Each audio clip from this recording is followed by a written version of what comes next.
आज मैं आप सभी को शनिदेव की कथा सुनाने जा रही हूँ। विधि: इस दिन शनि की पूजा होती है। काला तिल,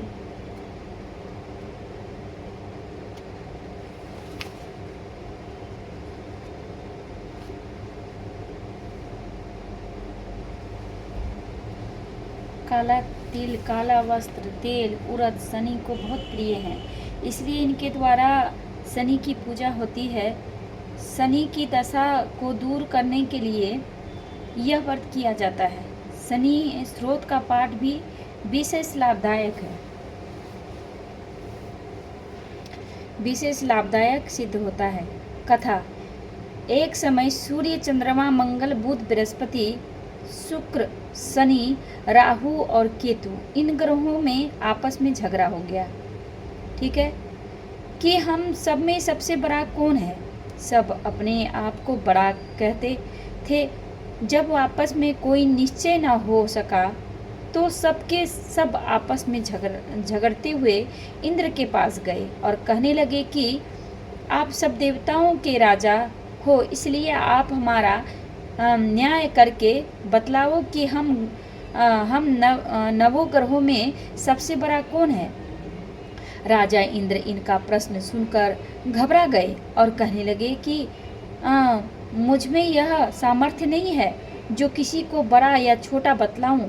मैं अपने मुख से कुछ नहीं कह सकता हूँ। हाँ, एक उपाय हो सकता है। इस समय पृथ्वी पर राजा विक्रमादित्य दूसरों के दुखों का निवारण करने वाला है, इसलिए तुम सब मिलकर उन्हीं के पास जाओ, वही तुम्हारे दुखों का निवारण करेंगे। ऐसा वचन सुनकर सभी ग्रह देवता चलकर भूलोक में राजा विक्रमादित्य की सभा में जाकर उपस्थित हुए और अपना प्रश्न राजा के सामने रखा। राजा उनकी बात सुनकर बड़ी चिंता में पड़ गए कि मैं अपने मुख से किसको बड़ा और किसको छोटा बतलाऊं। जिसको छोटा बतलाऊंगा वही क्रोध करेगा, परंतु इनका झगड़ा निपटाने के लिए एक उपाय सोचा। उन्होंने सोचा, चांदी, कांसा, पीतल, सीसा, रांगा, जस्ता, अभद्र और लोहा, 9 धातुओं के 9 आसन बनवाए। सब आसनों को क्रम से, जैसे सोना सबसे पहले और लोहा सबसे पीछे बिछाए गए हैं। इसके पश्चात राजा ने सब ग्रहों से कहा कि आप सब अपने अपने सिंहासनों पर बैठिए। जिसका आसन सबसे आगे वह सबसे बड़े और जिसका आसन सबसे पीछे वह सबसे छोटा। जानिए, क्योंकि लोहा सबसे पीछे था और वह शनिदेव का आसन था, इसलिए शनिदेव ने समझ लिया कि राजा ने मुझको सबसे छोटा बना दिया है।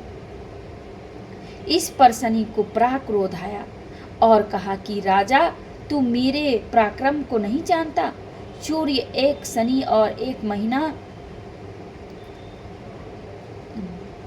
बड़ा क्रोध आया और कहा कि राजा, तू मेरे पराक्रम को नहीं जानता। सूर्य, एक शनि और एक महीना,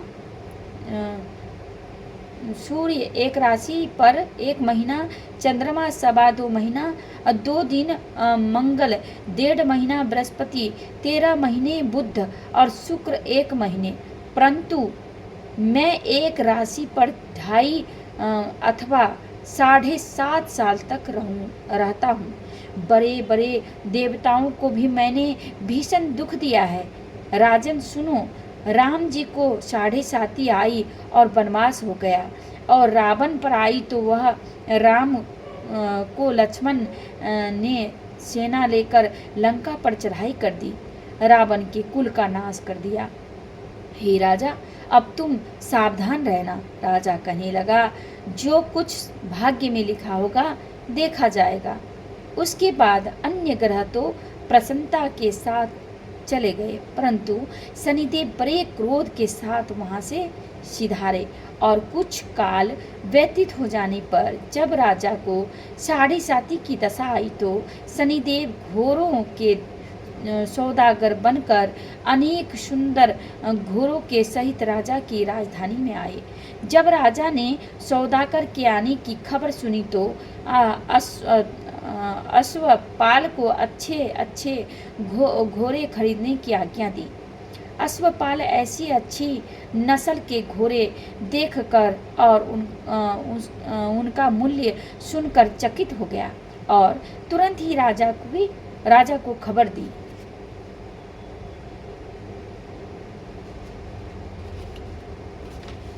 राजा उन घोड़ों को देखकर एक अच्छा सा घोड़ा चुनकर सवारी के लिए चढ़ा। राजा के घोड़े की पीठ पर चढ़ते ही घोड़ा जोर से भागा। घोड़ा बहुत दूर एक बड़े जंगल में जाकर राजा को छोड़कर अंतर्धान हो गया। इसके बाद राजा अकेला जंगल में भटकता फिरता रहा। बहुत देर के पश्चात राजा ने भूख और प्यास से दुखी होकर भटकते भटकते एक ग्वाले को देखा। ग्वाले ने राजा को प्यास से व्याकुल देखकर पानी पिलाया।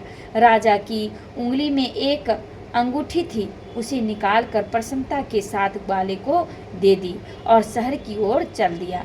राजा शहर में पहुंचा, एक सेठ की दुकान पर जाकर बैठ गया और अपने आप को उज्जैन का रहने वाला तथा अपना नाम बीका बतलाया।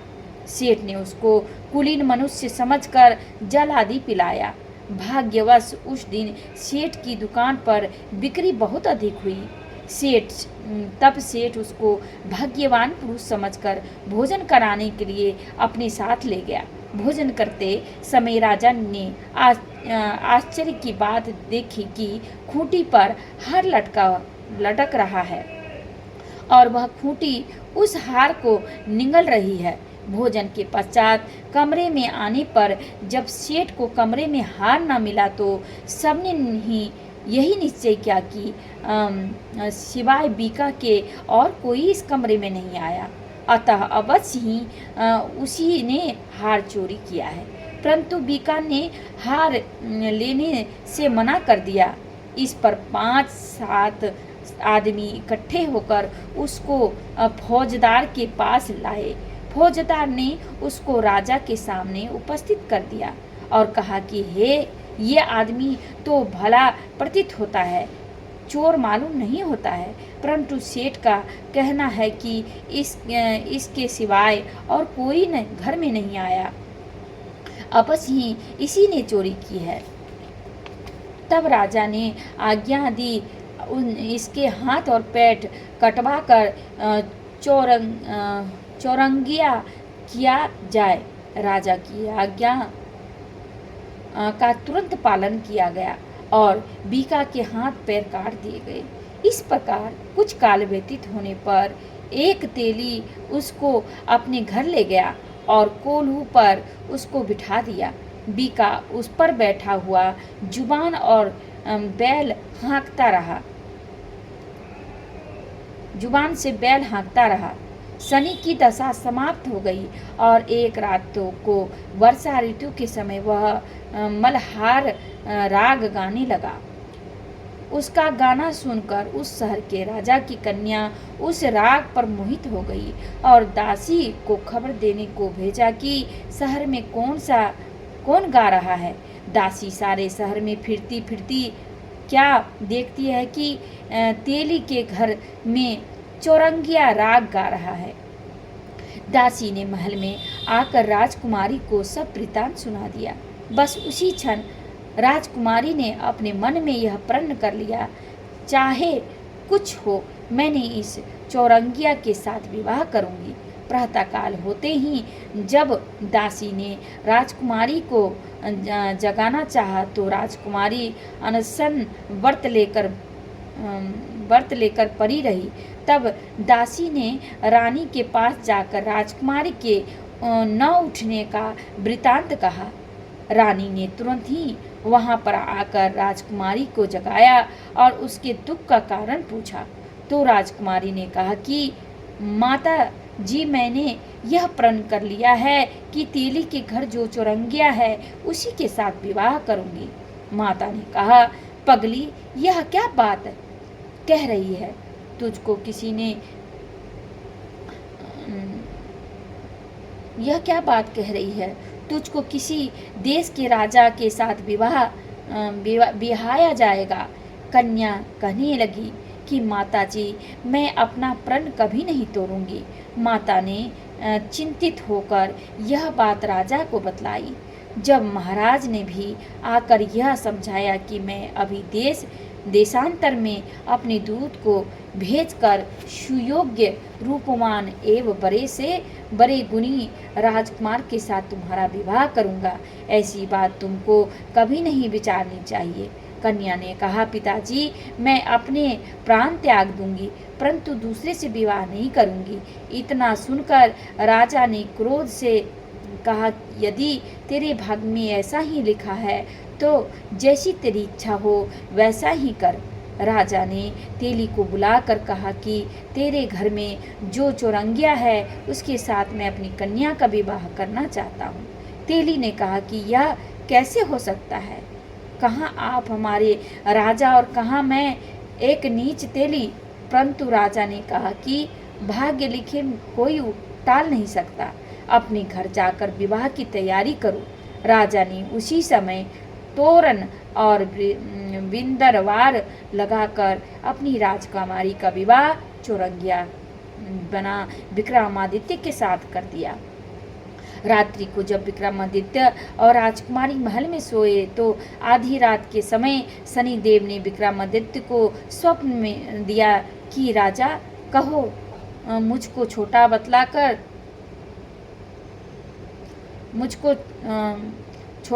कर तुमने कितना दुख उठाया। राजा ने क्षमा मांगी। शनि देव ने प्रसन्न होकर विक्रमादित्य को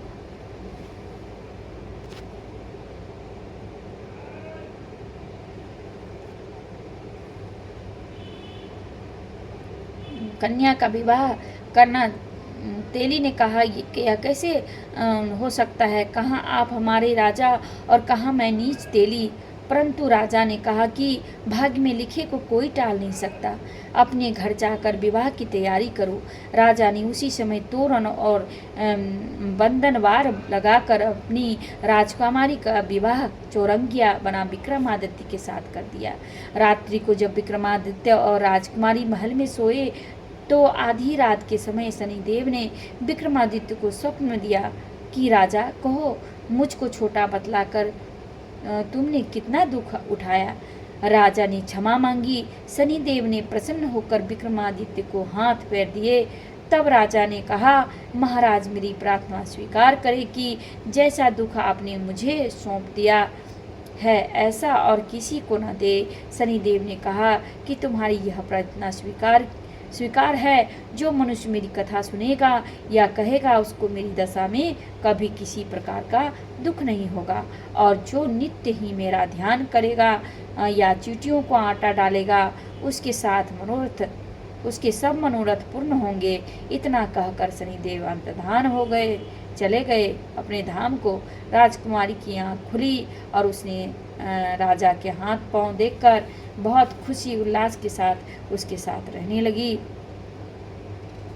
सही सलामत देखे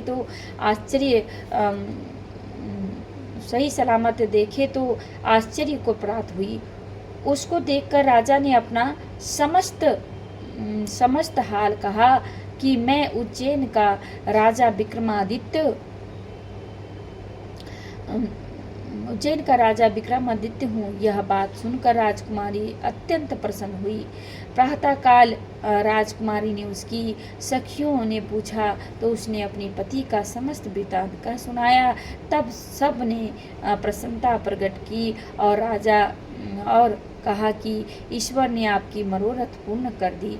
जब उस सेठ ने यह बात सुनी तो वह विक्रमादित्य के पास आया और राजा विक्रमादित्य के पैरों पर गिरकर क्षमा मांगने लगा कि आप पर मैंने चोरी का झूठा दोष लगाया, अतः आप मुझको जो चाहे दंड दे। राजा ने कहा, मुझ पर शनि का प्रकोप था, इसी कारण यह सब दुख मुझको प्राप्त हुआ।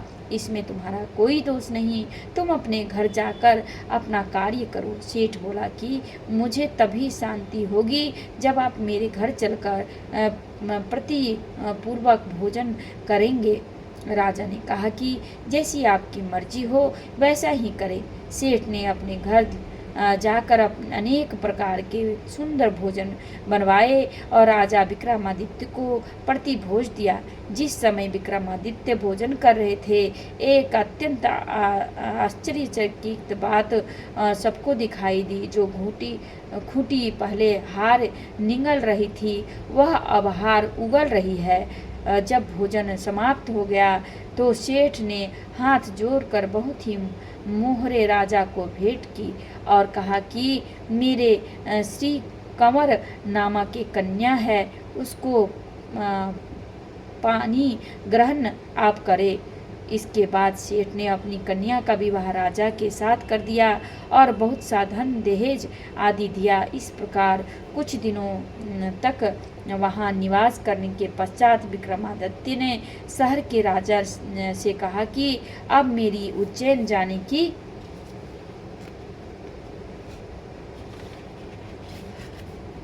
इच्छा है।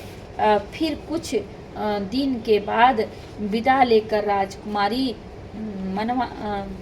राजकुमारी मन भावनी सेठ की कन्या श्री कंवरी तथा दोनों जगह के दहेज में प्राप्त अनेक दास दासियां रथ और पालकियों सहित विक्रमादित्य उज्जैन तरफ चले। जब शहर के निकट पहुँचे और पूर्ववासियों ने राजा के आने का संवाद सुना तो समस्त उज्जैन की प्रजा अगवानी के लिए आई। तब बड़ी प्रसन्नता से राजा ने अपने महल में पधारे। सारे शहर में बड़ा भारी महोत्सव मनाया गया और रात्रि को दीपमाला की गई। दूसरे दिन राजा ने शहर में यह सूचना कराई कि शनिश्चर देवता सब ग्रहों में सर्वोपरि है। मैंने इनको छोटा बतलाया, इसी से मुझको यह दुख प्राप्त हुआ।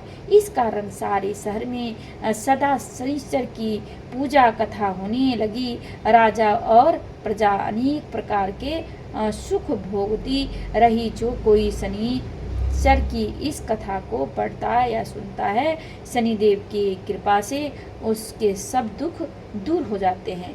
और शनिवार की कथा को व्रत के दिन अवश्य पढ़ना चाहिए। ओम शांति, ओम शांति, ओम शांति।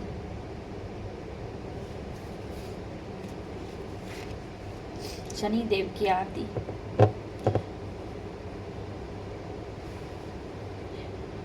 चारि भुजा ताहि छाजे गदा हस्त प्यारी।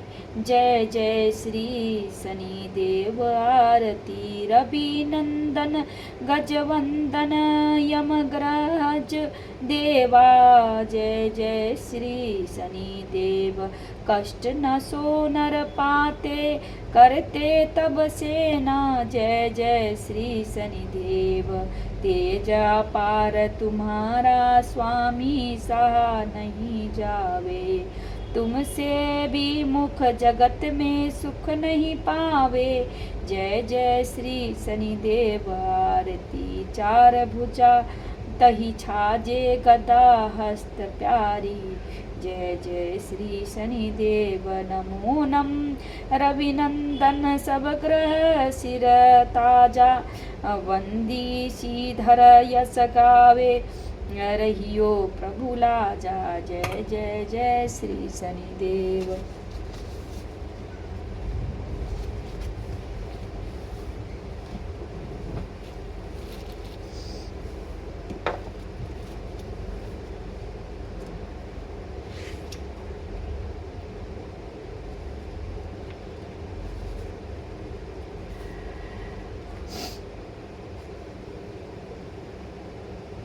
जय जय श्री शनिदेव। भक्तन हितकारी, सूर्य के पुत्र, छाया महतारी, श्याम अंग।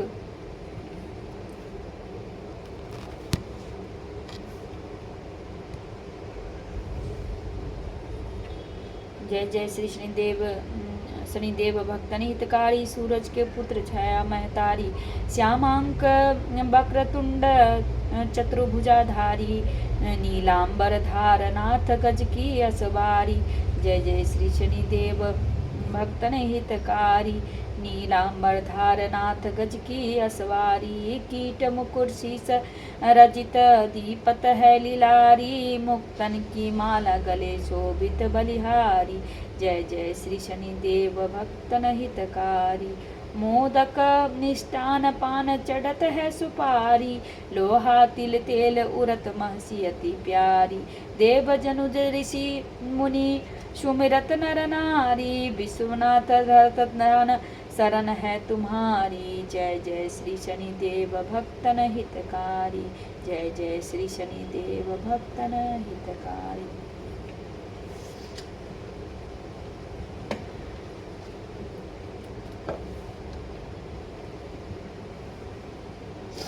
ये कथा संपन्न हुआ। जय श्री शनिदेव। आप सब सुन रहे थे शनिदेव की कथा, जो कि अब पूर्ण हुआ है। आप सबको शनिदेव जी की असीम कृपा प्राप्त हो, कभी कुदृष्टि न हो आपके ऊपर। इसी प्रार्थना के साथ मैं इसको ख़त्म करती हूँ। आज मैंने आपको शनिदेव की कथा सुनाई है, जो शनिवार को, और कल मैं आपको रविवार की कथा यानी एतवार की कथा सुनाऊंगी। नमस्ते। जय जय श्री सीताराम। जय बोलो पवन पुत्र हनुमान की जय।